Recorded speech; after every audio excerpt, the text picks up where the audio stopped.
Dạ em chào cô chú anh chị em đang xem kênh đặc sản quê tôi. Hôm nay em chia sẻ cách làm dầu dừa nguyên chất tại nhà với cách làm mới nhanh hơn, giúp cho mình rút ngắn được thời gian làm rất là nhiều. Cũng như là hôm nay em sẽ chia sẻ cái bí quyết làm sao để khi mình làm dầu dừa mình thu được nhiều dầu hơn cái cách làm truyền thống. Và thành phẩm dầu dừa thì dầu trong, vàng, thơm và nhiều dầu hơn rất là nhiều luôn. Cách làm như thế nào thì em mời cô chú anh chị em cùng xem tiếp video ha. Để làm dầu dừa thì mình sẽ chọn cái trái dừa già hay còn gọi là dừa khô. Dừa càng già càng khô thì mình sẽ làm ra được nhiều dầu hơn. Và dừa khô thì mình sẽ nạo cái cơm dừa ra rồi mình vắt nước, hoặc là mình xay trong cái máy sinh tố rồi mình vắt nước cũng được, tùy vào điều kiện của mỗi gia đình. Và ở đây em mua cái dừa này là cái dừa mà em mua xong em nhờ người ta ép nguyên chất cho em. Đây là cái dừa nước cốt dừa mà em ép nguyên chất nè, cái sữa dừa đó gọi là nước cốt dừa nè, mình ép nguyên chất, mình không có cho nước nè. Thì thông thường khi mà mình thắng nước cốt dừa á, mình phải thắng cái thời gian rất là lâu, là bởi vì mình phải chờ cho cái thời gian của cái nước cốt dừa nó giải phóng cái nước đi. Khi mà mình nấu trên bếp á, mình chờ cho nó giải phóng cái nước đi, sau đó thì nó khô cái nước thì mới đến lúc mà nó tiết cái tinh dầu từ trong cái dừa ra. Thì cái thời gian đó nó rất là lâu. Cho nên là khi mà mình làm nước cốt dừa, mình lấy nước cốt dừa thì mình sẽ lấy nguyên chất. Nếu có điều kiện thì mình lấy nguyên chất, hoặc là mình hạn chế tối đa cái nước. Thì cái thời gian mình thắng nước cốt dừa nó sẽ nhanh hơn, nó rút ngắn hơn. Và một cái bí quyết để khi mình thắng dầu dừa nó ra được nhiều dầu hơn, cũng như là cái thời gian mình thắng dầu nó sẽ rút ngắn hơn, thì em sẽ cho vào trong tủ lạnh khoảng 3-4 tiếng. Khi mình cho cái nước cốt dừa vào trong cái tủ lạnh á, mình để một cái thời gian vài tiếng đồng hồ thì tự nhiên cái tinh dầu dừa nó sẽ lên dầu. Nó lên dầu cho nên là khi đó mình thắng nó sẽ ra được nhiều dầu hơn. Và cái tinh dầu nó nổi lên nè, cái dầu dừa nó nổi lên và cái nước nó lóng xuống dưới. Ở đây em có một cái bịch nước cốt mà gọi nước cốt giảo nè, tức là người ta cho thêm nước vào để người ta lấy cho nó hết cái chất nước cốt đó. Đây thì cái phần dưới này là cái phần nước trong nè, ở trên này là cái phần nước cốt nè. Thì khi mình để vài tiếng đồng hồ á, em nhắc anh chị để vào trong tủ lạnh vài tiếng đồng hồ là bởi vì có nhiều gia đình á thì người ta không có ép nguyên chất mà tự vắt tay á. Mình vắt tay thì tất nhiên mình sẽ cho nước vào. Mình cho nước vào thì nó sẽ rất là nhiều nước, và nếu như mình cứ để nguyên như vậy mà mình thắng trên bếp thì nó sẽ rất là lâu. Cái phần nước cốt dừa ép nguyên chất này á, thì nó rất là ít nước lắng ở dưới, cho nên là em không có cần làm. Còn cái túi này thì em cũng do em xách lên xách xuống, nãy giờ á, nó bị lẫn cái nước cốt dừa xuống dưới rồi một ít rồi, nhưng mà chưa có đáng kể. Thì bây giờ em sẽ làm cho anh chị xem cái cách mà em loại bỏ cái nước này đi. Mình loại bỏ bớt cái nước này để giảm cái thời gian mà mình thắng ở trên bếp đó. Thứ nhất là vừa đỡ mất công, mất cái thời gian mà mình đứng nó rất là lâu, và thứ hai nữa là cũng đỡ tốn ga tốn sức của mình nữa. Em sẽ cắt một chóp này nè. Đó, mình bỏ cái nước trong này đi. Mình nghiêng xuống chút xíu để cho cái phần nước trong nó chảy xuống nè. Nếu mà khi mà anh chị để yên, mình để yên cho nó lắng cái nước trong này á, thì nó không có nước, nó rất là trong. Còn nãy giờ em xách lên xách xuống cho nên là nó cũng lẫn một phần cái nước cốt dừa xuống dưới rồi nè, nhưng mà không đáng kể. Rồi cái nước này thì mình bỏ đi. Thường này nó rất là trong, tại vì do em xách lên xách xuống nó động đó. Sau đó mình sẽ cho cái sữa dừa, cái nước cốt dừa này vào trong chảo nè. Nước cốt dừa mình cho vào trong tủ lạnh nó lạnh nên nó rất là đặc. Nước cốt này em cho vào trong tủ lạnh hơi lâu, cũng khoảng 6 tiếng rồi đó, cho nên là nó đông lại như vậy nè. Nhưng mà không sao, bây giờ mình nấu lên thì nó sẽ tự tan chảy ra. Phần nước cốt này thì em dùng ở đây là 4 kg dừa, 4 kg dừa nạo sẵn, nó tương đương là khoảng 10 trái dừa đó. Tại vì ở đây em thắng dầu dừa này là để vừa làm đẹp vừa để ăn luôn á, cho nên em làm nhiều.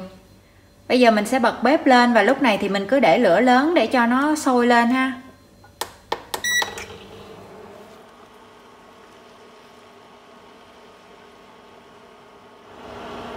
Lúc mình mới nấu cho đến khi nó sôi á, thì thỉnh thoảng mình tới mình sơ một cái ha.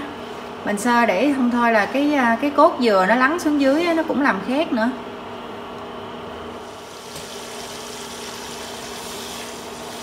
Nước cốt khi mà mình chắc sạch nước á, thì nó rất là đặc luôn nè. Nếu mà mình lấy hết nước luôn là nó rất là đặc, không có nước luôn á. cho nên là mình phải sơ, khi mà nó sôi thì mình phải hạ lửa nhỏ xuống ha. Lúc này cái nước cốt dừa của mình nó bắt đầu nó kết tủa nè. Đó, nó kết tủa lại rồi nè. Lúc này cái chảo dầu của mình nó bắt đầu nó tách dầu rồi nè. Nhưng mà chưa có được, mình vẫn phải sên thêm hồi nữa.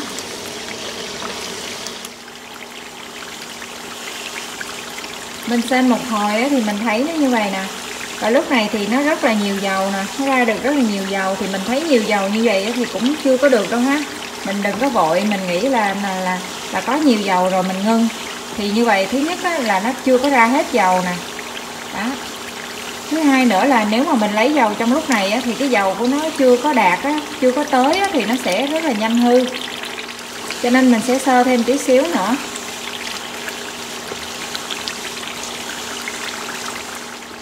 Mình sên thêm một hồi thì anh chị thấy là cái cơm dầu dừa của mình nó vàng hơn tí xíu nữa rồi nè.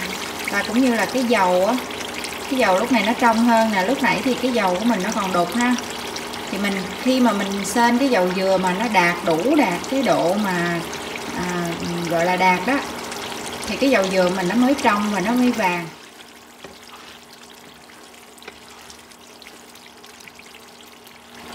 Khi mà mình thấy cái xác cơm dừa nè, cái cơm của cái dầu dừa đó, mình thấy nó vàng vàng như vậy nè, nhưng mà nó cũng chưa có đạt đâu ha. Thì bây giờ mình sẽ múc bớt cái nước dầu này ra. Không thôi là nếu mà mình để cho đến khi mà cuối cùng luôn thì cái dầu nó sẽ cạn. Như vậy thì mình sẽ thu được rất là ít dầu. Mình cho qua cái rây nè.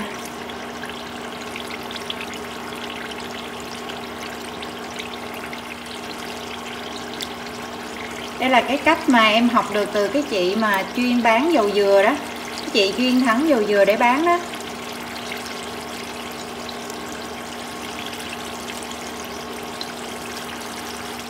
Rồi cái xác này mình sẽ cho lại.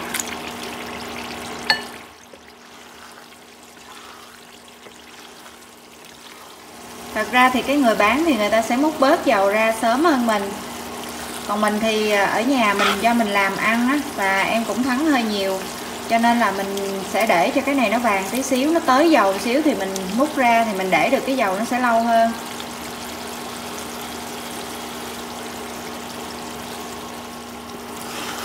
Mình lấy bớt dầu dừa ra xong thì mình sẽ tiếp tục mình sên tiếp cái phần cơm dừa này tiếp. Mình sên thêm một lúc thì mình thấy cái cơm dừa của mình nó khô lại nè, nó vàng gần khô luôn rồi nè. Ở trong đây còn rất là nhiều dầu. Đó. Thì như vậy là được rồi ha. Cái phần dầu còn lại này nó sẽ rất là thơm. Khi mà mình xào đến cái độ này thì nó sẽ rất là thơm. Bây giờ mình sẽ tắt bếp và mình chờ cho nó nguội hẳn rồi mình lọc cái phần dầu này. Bây giờ thì cái chảo dầu của em nó đã nguội hẳn và rất là trong luôn nè. Cái dầu nó rất là trong ha. Có một chi tiết mà em quên quay cho anh chị xem, đó là sau khi mình tắt bếp thì mình sẽ cho ngược lại cái tô dầu mà lúc nãy mình đã múc ra trước đó, thì mình sẽ cho ngược trở lại vào trong chảo. Bởi vì khi này thì cái chảo mình cái chảo nó vẫn còn nóng, và cái cơm dầu dừa đó nó vẫn còn đang rất là nóng, cũng như là cái tô dầu của mình nó cũng còn nóng nữa.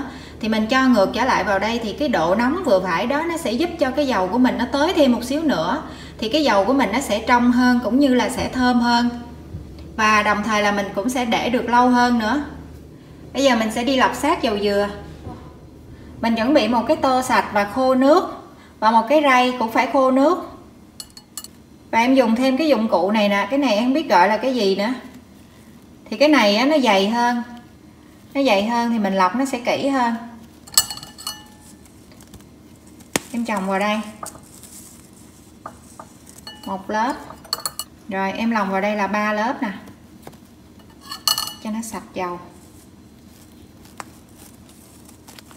Còn nếu mà mình không có cái dụng cụ này thì mình lọc bằng cái rây cũng được, nhưng mà mình sẽ để cho nó lắng cái hạt xuống, nó sẽ còn lắng một chút xíu những cái hạt nhỏ đó, thì mình sẽ lọc lại thêm lần nữa.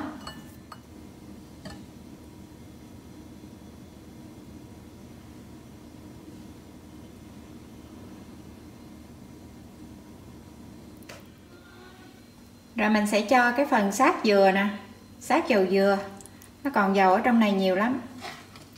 Mình cho vào đây để mình vắt nó ra.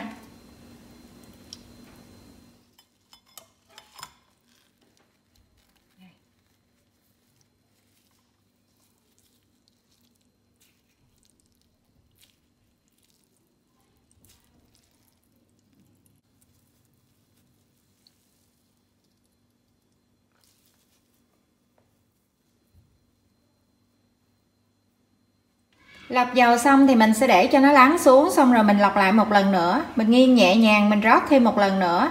Còn cái xác này thì mình có thể là mình đi bón cho cây. Đây, em thu được rất là nhiều dầu nè. Bây giờ thì em sẽ đong cho anh chị xem là mình thu được bao nhiêu dầu ha.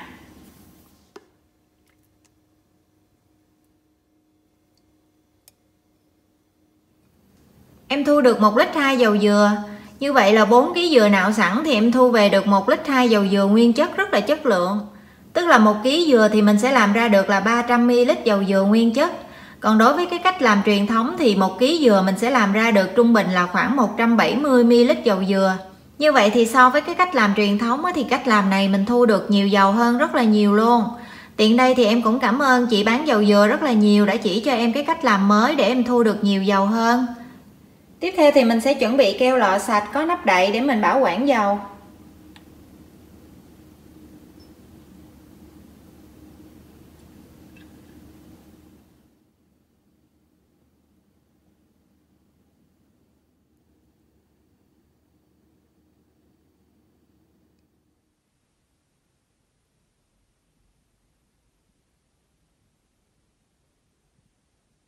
Dầu rất là thơm và có cái màu vàng óng ánh trong veo rất là ngon ha.